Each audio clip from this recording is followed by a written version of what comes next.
Welcome to Power Moves Podcast with your hosts, Melissa Bassano and Brittany Fowler. Melissa and Brittany work for an executive career management firm, Browning Associates. They coach executives on how to manage their career, brand, and network. Join them on their podcast journey, sharing special insights with former clients and guests from their network. Visit the links in the bio for more detail and enjoy the show. Hi, everyone, and welcome to this edition of Power Moves. We've been away for a little bit, but we are excited to be back. Hi to Brittany Fowler, my co-host. And today we have a very, very special guest. I am so excited to talk about all the things that he is doing.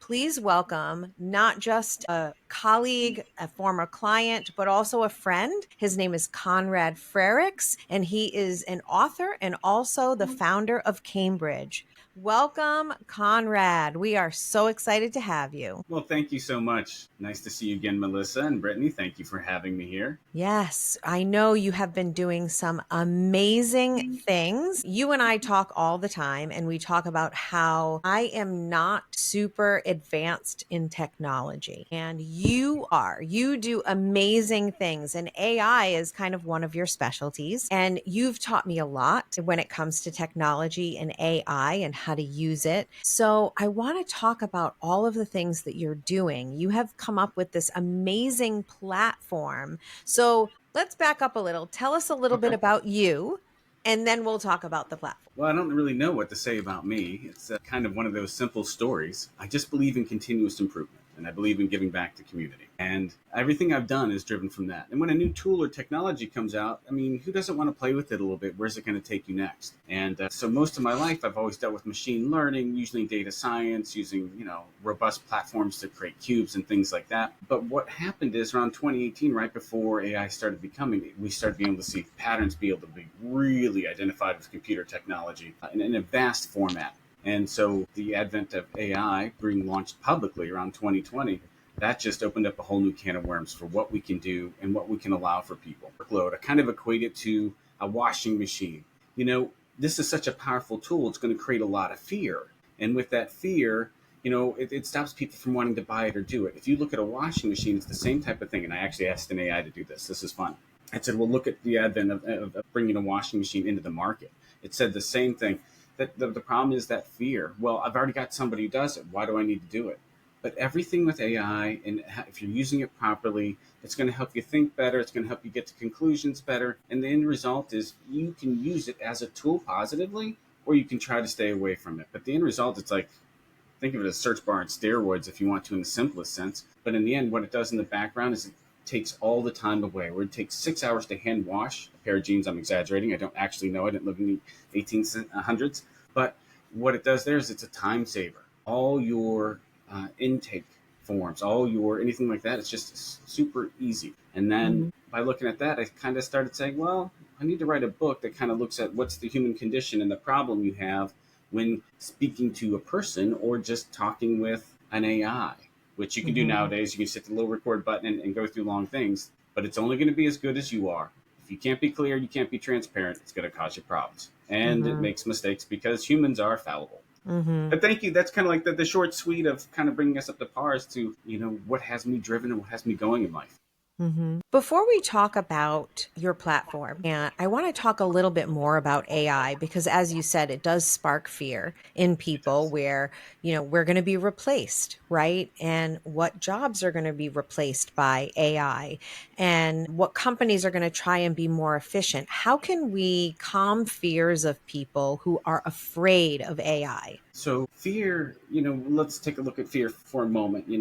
If we really think about it from our own experiences and then what may have changed in life. If you switched a job, I was a teenager working at, McDonald's or something. And then I actually, finished college while I was doing it. And then I got a real job. Just that whole fear of what's going, you're excited for it. So I think one thing that's missing is when you're older is that excitement for it. You're not really driven looking for it. It's like, how's it going to change my world? I think it's a perception shift. If you get that perception shift identified, then I think you'll look at it differently. And I always say, start with yourself. How will this help me make a better meal? How will it help me identify why when I cook on the grill, I destroy absolutely everything? Funny enough, it'll do it. You could go search for a YouTube video and some of those great cooks will show it to you, but AIs are now reading that and helping. So when you look at models like Copilot, Gemini, and ChatGPT, they're pattern-based models. They're not actually sitting there reasoning for you. There's a couple new reasoning models, but they're really hidden from the public. And that helps you just say, everybody else, I'm not the only person making these mistakes or being unhelpful to myself without meaning to. I would urge one thing to try to get over the fear, and that is just pick up anyone like Copilot, ChatGPT, Gemini, Anthropic, and just ask, I'm afraid of you. What can I do to be better? It's funny enough, you can actually ask it because it's a reasoning model and help you along. But that fear, that's a personal thing. That's almost like, well, some people get it with cars. They're not car people. And they're like, well, it's time to replace the car. I don't really want another one. It's so expensive. Those are all fears coming out, and we don't recognize how we deal with it. I'm got to change my diet. All of a sudden, I have these allergies. It shouldn't be happening. I'm 20 years old. Well, guess what? You're looking at the milk you want, but now you got to look at oat milk instead. And you're thinking, oh my God, that's a fear. You're being forced into a change then. And that's not always the best thing. And so when you choose it, regardless of knowing it's going to happen, instead of waiting for it to happen, waiting for that antithesis, then you'll embrace it stronger. And that's what I think we got to look at ourselves and say, this is first a people problem. It's people being clear with ourselves and being transparent as to our fears and then addressing it. It should help you if you're using it properly for your life. You may not like the answers. I get answers I don't like. That's true. And so I think in a long sense, I think it's an individual component, but we can understand, midlife people in the middle of their careers or anything else, they spent 10 years doing it this way. They know PowerPoint in and out, but now they don't have to make one. To think that's true, it's you don't get used to a tool until you start trying it. And at first, it's going to take a little more time than you just going ahead and making the PowerPoint, typing it all out. Much simpler. We've all run into that, especially if you're an advanced user of it. This will help when you can see that it helps you in your job, your personal life, working with children, just to streamline things that you wouldn't normally ask. I think you'll get. And I would say that is the truth, because as far as fear is concerned, you've helped me get over my fear of AI or even technology and teaching me how to use it properly. And now it's really become my go-to. And it's crazy for me to think that way, because it's all in the prompts that you give your AI to make sure that you're, giving it what it needs to help you. Right? Asking it good questions, I would think. Well, thank you for giving me the compliment there, and I appreciate it. And the great part is, even if you don't have somebody in your life around for that, really just ask the AI. Ask anyone you choose to use. Ask any model, because you've got Meta, you've got DeepSeek that you can have on local, patterns. Fears come from all different places. I don't want everybody knowing my stuff. Okay, so have a local model, and it's okay. But the issue is, you can ask it to prompt for you. Here's what I'm trying to get at. The problem with results is, it's only going to be as good as you are clear and you are transparent with what you're trying to do and why. And again, that becomes back to a personal issue. Again, back to fear, because if you already know you're not very clear, your husband, your spouse, sometimes, just not clear, you already got a built-in fear for something that's going to call you out. It might do it positively, but it is still calling you out. And you're feeling, a little, it's normal to feel inept, or I'm not good enough, or I think it's the approach. And if you don't choose to do it, you will have an antithesis to have to do it or fail in the market. And when I say fail in the market, I mean, you're just not going to be getting things like everybody else. You're not going to understand it. And eventually, if you have a phone, it's just going to be there and you're using it without knowing it. As of last month, if you have a Google phone, you're using it not knowing it. The only ones who still really have a choice are Apple. If you have a Samsung, it's already there. Now you're just maybe not using one that can help you better. If you don't know, anybody listening to this is just thinking, I'm just going to go to one and ask it what it can do for me to make my life easier as a person or in business. Great start to. How to do laundry better, how to fold clothes. I mean, well, you're talking about clothes. You mentioned something about the washing machine, and I want to dive a little bit deeper into that, because there's this saying, why fix what's not broken? And I think that there's a lot of pushback with the older generations with using AI, because they're thinking, well, why would I use AI? Why would I fix what's not broken? And actually, even more detrimentally, they view it as well, AI is actually more complicated, and therefore me having to change and learn AI and adopt AI in my business, that's frustrating because it's taking me too long. It's too complicated to understand. But it's like once you get over the hump of adopting it, you say, wow, look at the efficiency. So back when the washing machine was introduced, I can only imagine how many people thought, well, why fix what's not broken? What's wrong with how we're washing our clothes? You get You into had a to little get bit of over that sexism hump. here with the washing machine because, who did the wash generally, right? Yeah. And so the men were in a power law curve, right? A Pareto curve saying, no, I don't care. You're doing that. I'm gone all day working and doing the fields. Why do we need that, right? Because then I have to have electricity. Oh, we got this phone, so we have the electricity now. So when you look at that transition, you sit there and go, it can be forced or it's a real choice because I can't remember how much it was back then. I did look it up, but it's been a bit. But the answer there is, yeah, it's a change in mindset. Yep. Mm-hmm. Yeah. Even more powerfully before the washing machine introduction, when we look at human history, so modern humans have been on the planet for about 200,000 years. And where the big shift was actually 10,000 years ago during the agricultural revolution, because before then, for majority of human history, we were hunting and gathering. And it wasn't until we really started staying in one location and planting our own seeds that the efficiency that freed up our time as humans to go out and do other things, that's what sparked the Industrial Revolution. I mean, there were many thousands of years in between the agricultural and industrial revolution, but you have to look at this new push we're making right now in AI. We're going through that transition period where as we continue to onboard with AI and get comfortable with it, the efficiency that's going to come from it that frees up our time is just something we probably can't even wrap our brains around. Mm-hmm. So yeah, I loved your analogy with the washing machine. So I'm going to give you a little something better here. While you were talking there, I just put in a quick search to talk about, we do use common terms and I do it too, 200,000 years, which is about right. And without us having to go to a book and look up the differences between Homo sapiens and some of the older versions, here's what an AI, and this is book-bound, this is using ChatGPT, anatomically modern humans, by how we look, 300,000 years. Behavioral, this is kind of where we're getting, 70 to 100,000 years using common language, things like that. Technologically and social modern, only 12,000 years, 5,000 years ago, we kind of really emerged into that written language piece. So it's important, I think, especially with how we're talking about this conversation in AI, it lets us take care of, in everyone on this call, if you are under 10, 12 years, this probably won't, if you're 10 to 12 years old, this doesn't apply to you. But anybody 14 and up, it's going to apply currently today. Here's why. What you were taught in school, K to 6th grade, a lot of that we're going to find you got part of a truth, because we're educating mass numbers. And it's one of the places where I think AI is going to be huge. And its failure in adoption is because of older people. We don't want to know that we are wrong. We now know the food pyramid's upside down, right? And it was completely wrong or made up. You now know that, okay, we talked about human history and the growth of us, but we talked about it from mythology, coming to modernity, coming to industrialization, the problem you're running into there is we're not really given the facts, and we never got them. I never got them. Right. Now, for the first time, just because of your ingenuity here speaking with me, I looked it up and I'm like, that's cool to know that really in our modern sense, what did I say? We're looking at just last 5,000 years for how we're really doing things. That change is going to get faster and faster. You talk about fear, people talk about fear with AI. I like to say any tool. This is a big one that really changes uptake. I mean, it makes you be able to go to the next level and go faster.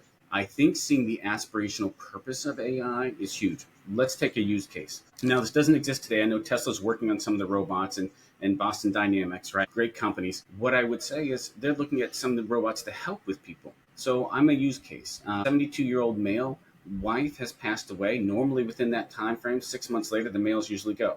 Not all the time. But what's not happening now? Well, the men usually at that time, due to degradation in body, muscle, and everything else, can't get around. They aren't making the quality meals. A robot can handle it. It doesn't have to be humanoid looking, but what a great way to think of life. How will that help me in the next 5 years of my life, in the next stage? It's almost a great way to start taking and say, I'm 20 years old. How will I use this to maximize getting out of college and get into a good grad school or the one I want? Sometimes it's not about where you go, it's the location of where you go. And that's even harder to get into. Like, I want to stay in state, I want to stay right here. And it's a good school, but I'm overqualified. Some schools are just like, you need to go out of state and go here. No, it's not that stuff. It doesn't work that way. How do you tailor it? Something that'll think through for you and look at all the past patterns that existed with what can be found on the internet. Huge. Great. I hope that answers your question. I don't want to go off topic too much, but We can all look at fear in ourselves just slightly differently, but the real question is, what's the case today in front of me? When you do that, if I buy a brand new washing machine and I haven't bought one in like 10 years, and I look at all the numbers because I was out looking at one, I'm like, oh man, I'm going to have to read that manual. That's a change. That's what keeps, me from buying the new one. So I succumb to the same thing, even though I'm excited to do what it can do when I get it. But boy, I don't want to read that manual. So I'm going to wait till the washing machine dies. Can I ask a question? So I'm just thinking about, and I do not want to get at all political, but I'm just thinking about Doge right now and the audit with the spending. We're talking about fear and we're talking about AI. Do you think that there are business owners out there that are fearful of adopting AI, especially when it comes to the financials of the business, because they're petrified that they will not be able to hide corruption or collusion or anything like that? Because if AI has the information and the tracking of where money's coming from and going to and where it's being invested in, then business owners are kind of shaking in their boots and they're like, how am I supposed to hide with this information being so readily processed? Does that make sense? It absolutely makes sense. And so let's break down the fear within that. Fear that I'm doing something wrong. Because I'm going to use general terms here, because the truth is most business owners are not. And it's always a tax game. If you're going to be a strong business owner, the problem is you're always playing a tax game. I have to file certain LLCs to run different parts of pieces to move the money so that I'm not spending 42% out of one company when it really only should be 18 to 23. And even the IRS, I got a friend who's an IRS attorney. He's like, they only thought you'd do that, but they don't have the ability to tell you should file these and do it this way, right? You've got to pay for that. So what AO will do is, will it point it out to you? Oh, well, you're breaking this law here. It could, right? But then you can adjust faster, right? Because a lot of times business owners are so busy, especially if you're talking in the private space, they don't know. They're trusting in some of the other people. They really just don't know. They're not trying to.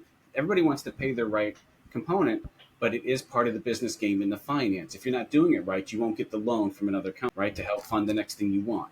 But to that, I think it will help you because it can come up with some tax codes or laws that you don't know about that's going to help you save money on taxes. So you're absolutely right. And so there's two things here. You have an open model, which is like kind of the ones you see out there, or a private model. So business owners in this case, what they really want to have is what I call a BI-AI transparent system. So that's a business intelligence AI system. They will make their own model within that focuses on being a CFO, looking for the different pieces, finding the flaws so they can clean it up. Because once you clean those up, the business can grow financially faster without many more holes. The problem there is this. I'm the business owner. I'm not focused on AI. How do I know I can get there? How am I sure?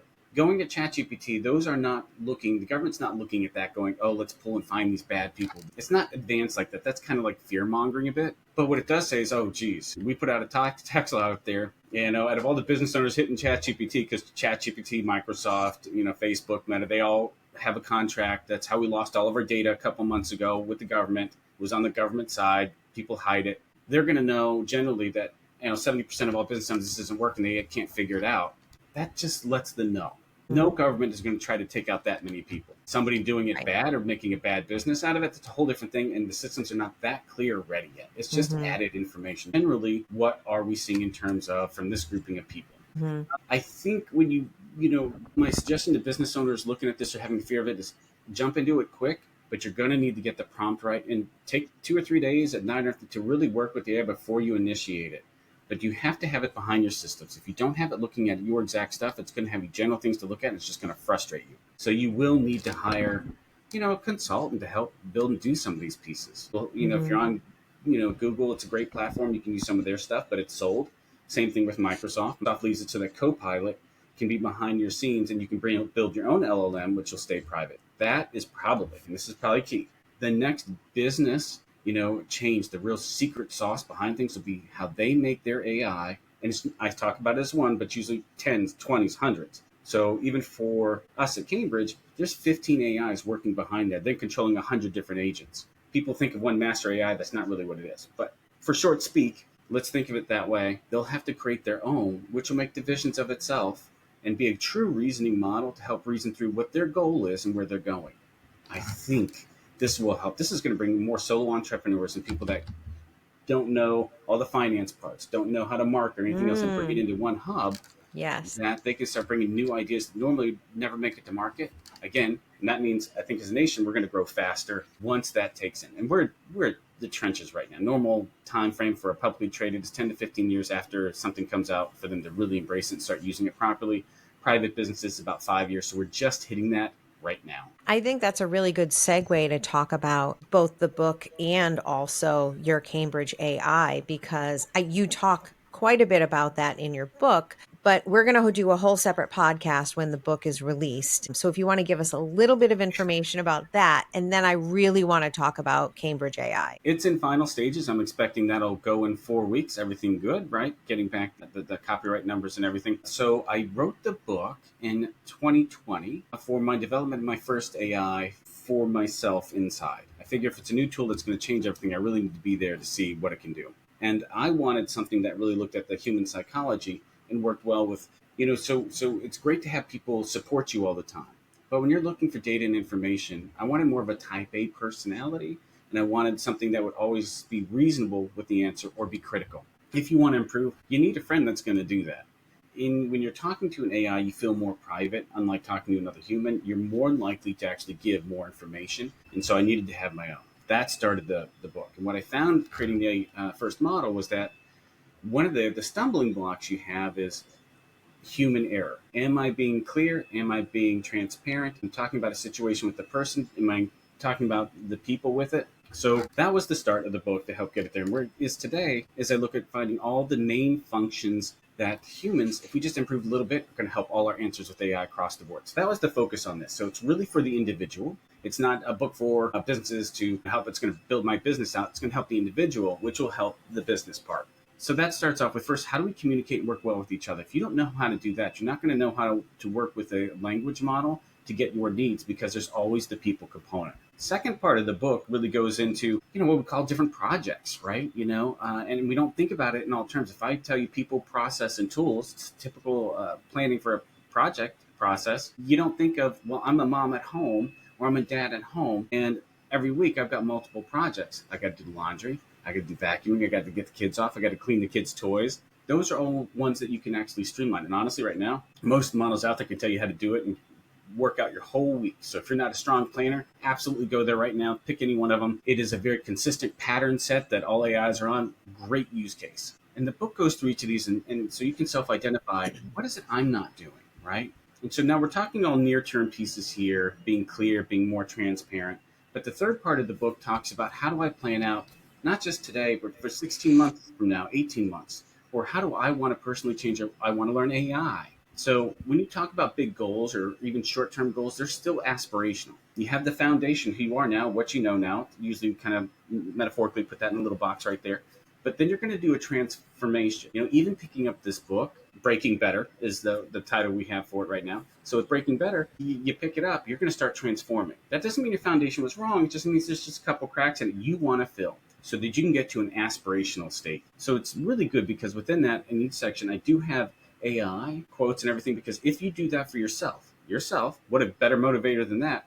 You will then be able to take that to any AI use, an AI in business, an AI privately. You'll be able to ask better questions and help it understand what you need. You don't need to put in super prompts anymore if you can be transparent. So Breaking Bad, probably the end of July, it should be out. And that brings us into that 2022 built.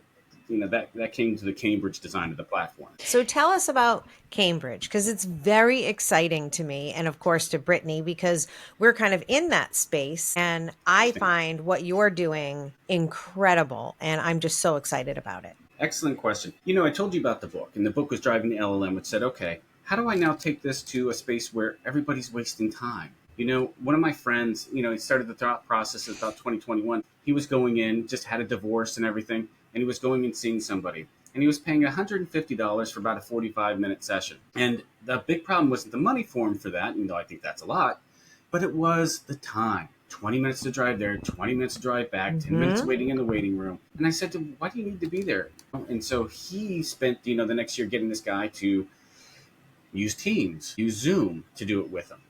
And that's great, because there's a lot of local guys. But what I noticed is, in that market space for somebody, trying to work with somebody to become better, and in my words, continuously improve, because we all need a coach. I've kept a private coach for myself most of my life. And that's because you don't always see what your actions are currently doing or how it, might be better to have. It's great. Some people might have a good friend that's harsh with you, but a good friend that tells you, yeah, all the time, that's an enabler. They're not really actually helping you. And that's hard to identify. So that's why we go to an outside party. We can be completely truthful. It's because we can hang up and not care. They don't know us, right? We're on the different side of the world. So the idea was building out a platform that saved you time, saved you money even, half the cost of that, and in a focused fashion where it's about you, but then tracks it with an AI. So the AI within Cambridge actually will look at all your interactions, track what's going on, and help you continuously, step by step, improve and hold you accountable. What's the one thing we don't do for ourselves? I'm going to go on a diet. New Year's resolution. I'm going to not have chocolate anymore. 2 days later, what am I eating? That's accountability loss. And it's okay to have the stumbles, but you need something to sit there and go, okay.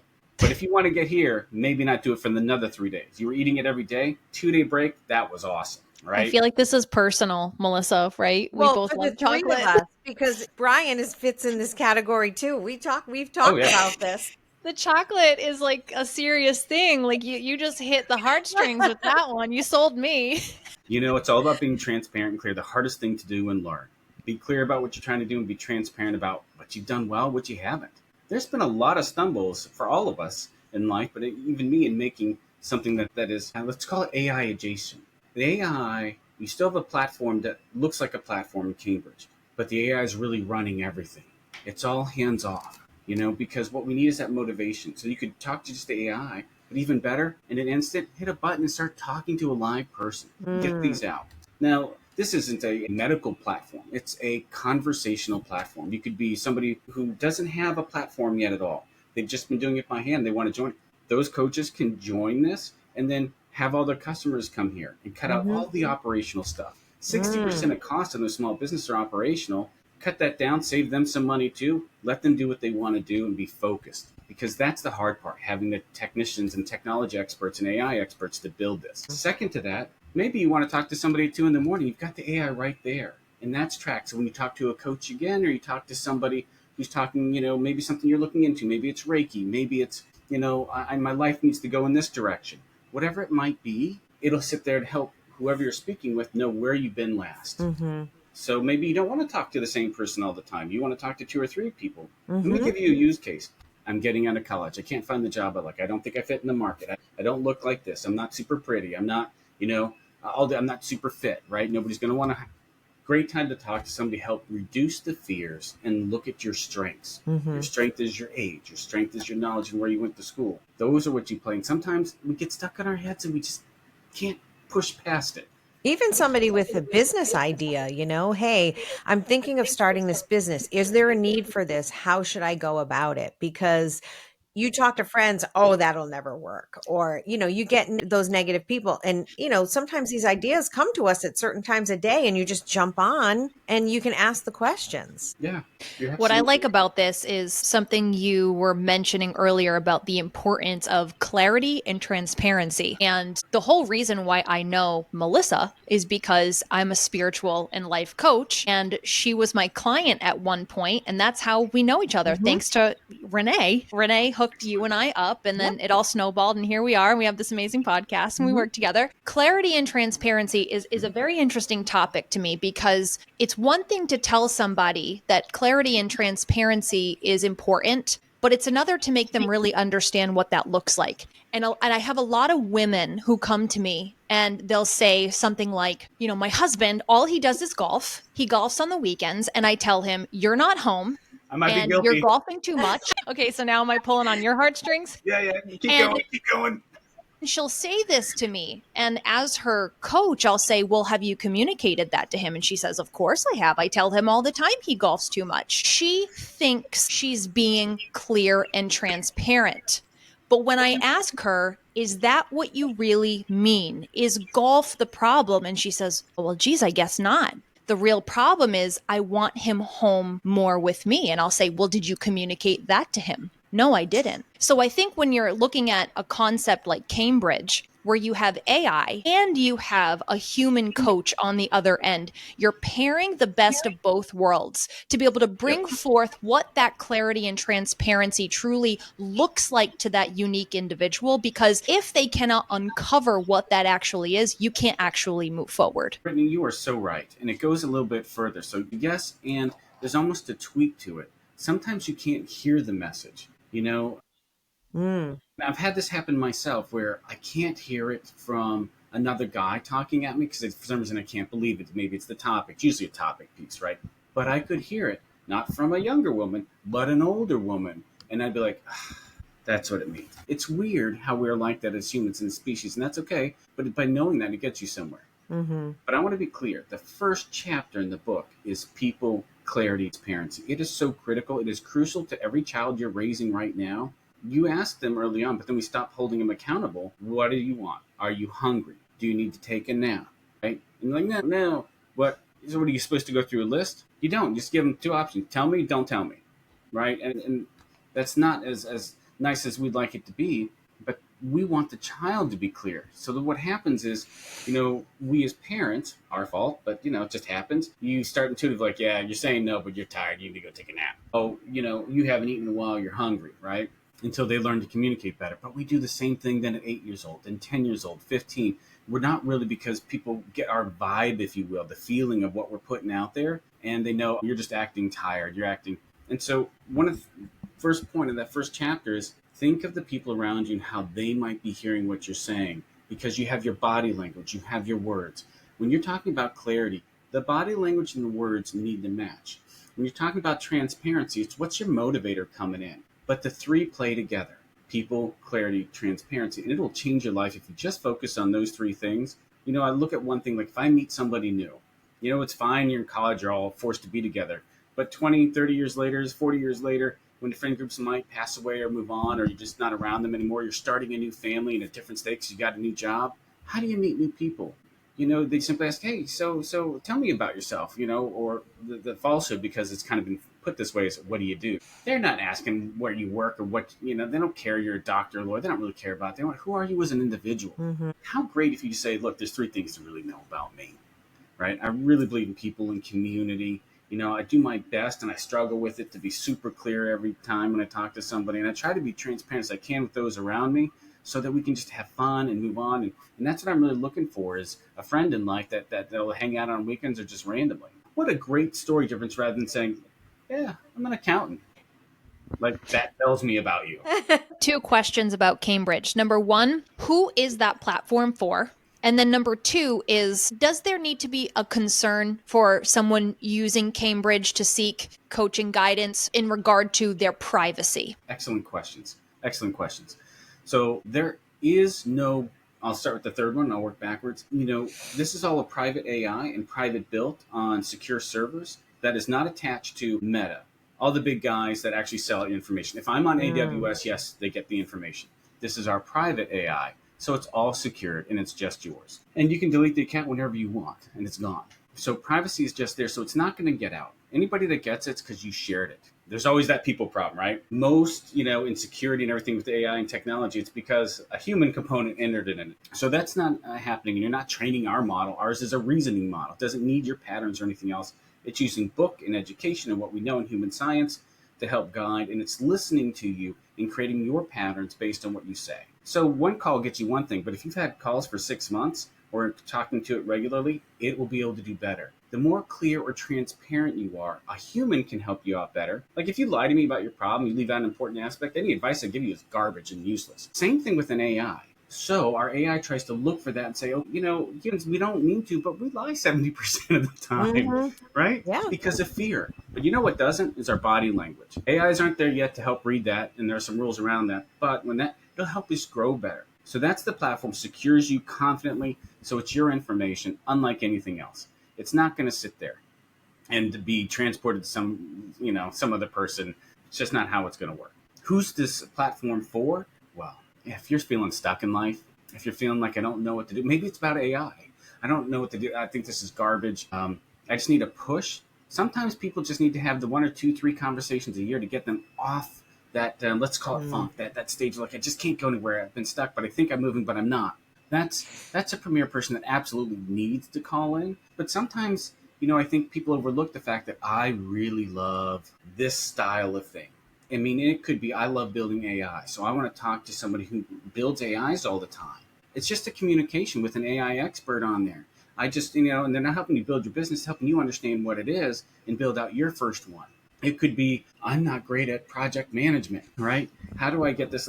Any of these are single topics. And so we reduce the time on there, because if I give you 5 things to do, you're only going to still remember one of them. Maybe get a second. If I give you 2 things to do, you got a choice and it's good. You can do that in a 20-minute conversation. And the plus introductions, really on a single phone call that goes 30 minutes, you're talking, getting into the meat of the matter for 20 minutes. Otherwise, you get overload, emotional exhaustion, physical exhaustion. Yeah. You don't want to do that. And so who's good for coming into the platform? If you feel like you're stuck, if you feel like you don't know where to go, or if you've got a pattern and you can make it to the next level, this is where you can get hundreds of coaches and pick the one or have one matched to the problem you have. Maybe you don't know, and so you just get somebody. Maybe it's a new college student trying to figure out what classes to take. What should the priority be? Well, yeah, it's probably going to help you with that, but it's still nice to talk to somebody, who says, well, they have people at your university that will help you with this. You should make an appointment and go there. Sometimes we're just missing it. We're so focused in on one thing of the fact that I got in and I'm trying to move in,